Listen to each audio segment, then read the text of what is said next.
नमस्कार।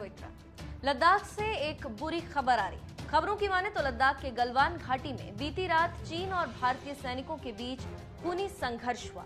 भारत के एक अधिकारी समेत 3 जवान शहीद हुए।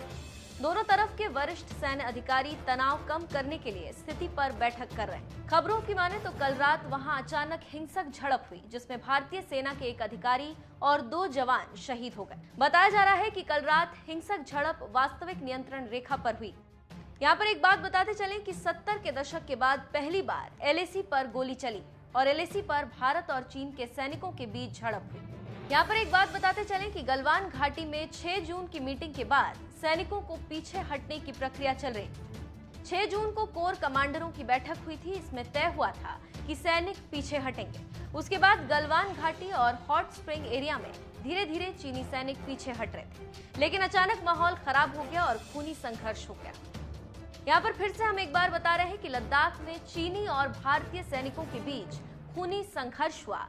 यहाँ फिर से हम एक बार बता रहे हैं कि लद्दाख में चीनी और भारतीय सैनिकों के बीच खूनी संघर्ष हुआ। लद्दाख से बुरी खबर आ रही है। खबरों की माने तो लद्दाख के गलवान घाटी में बीती रात चीन और भारतीय सैनिकों के बीच खूनी संघर्ष हुआ।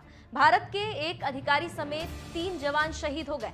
दोनों तरफ के वरिष्ठ सैन्य अधिकारी तनाव कम करने के लिए स्थिति पर बैठक कर रहे हैं। खबरों की माने तो कल रात अचानक वहां हिंसक झड़प हुई, जिसमें भारतीय सेना के एक अधिकारी और 2 जवान शहीद हो गए। बताया जा रहा है कि कल रात हिंसक झड़प वास्तविक नियंत्रण रेखा पर थी। यहाँ पर एक बात बताते चले कि 70 के दशक के बाद पहली बार एलएसी पर गोली चली और एलएसी पर भारत और चीन के सैनिकों के बीच झड़प। गलवान घाटी में 6 जून की मीटिंग के बाद सैनिकों को पीछे हटने की प्रक्रिया चल रही थी। 6 जून को कोर कमांडरों की बैठक हुई थी, जिसमें तय हुआ था कि सैनिक पीछे हटेंगे। उसके बाद गलवान घाटी और हॉट स्प्रिंग एरिया में धीरे धीरे चीनी सैनिक पीछे हट रहे थे, लेकिन अचानक माहौल खराब हो गया और खूनी संघर्ष